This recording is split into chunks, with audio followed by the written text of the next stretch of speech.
In order to be successful, people often think they have to constantly be achieving, constantly going from one thing to the next, crossing things off of their to-do list.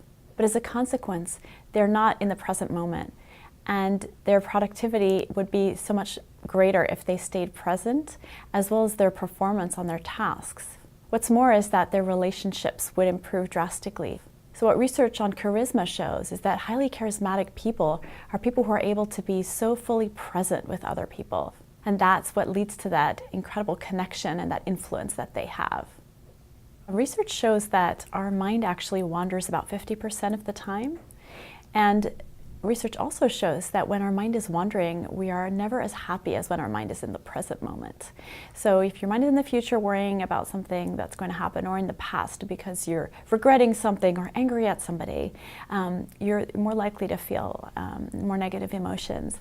But when you're in the present moment, even if you're doing a task you don't particularly like, you'll actually feel happier. But also what we know is that you'll be able to be more productive when you're in that state because you're going to naturally be focused. One way that you can start to bring your mind back into the present, given its tendency to wander, is through breathing exercises and relaxation exercises. So if you relax your body, your mind will naturally start to settle down. And breathing is a very effective way to do that very quickly. So meditation practices can really help you observe your mind, become aware of its tendencies, for example, its tendency to wander, and help you through that awareness shift your attention back into the present moment. Meditation is an exercise in which you are engaging fully with the present moment.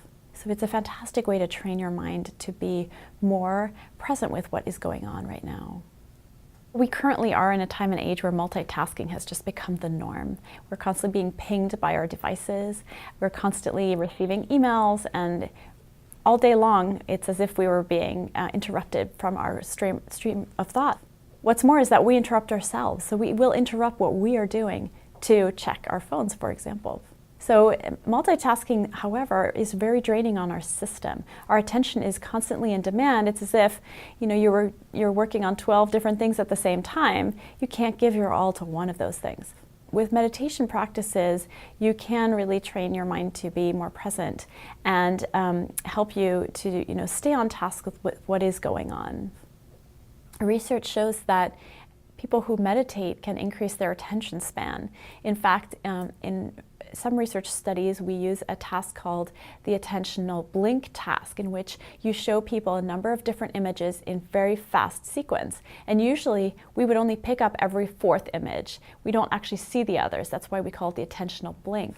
Well, research has shown that after a meditation retreat, people tend to not show that attentional blink, or to show it less, which is very interesting. Means that if we calm our mind, we're somehow able to pick up things better in our environment, which also makes sense in terms of how divided our mind is with regards to multitasking and so forth. When our mind is very settled, then we're able to literally see more things, register more.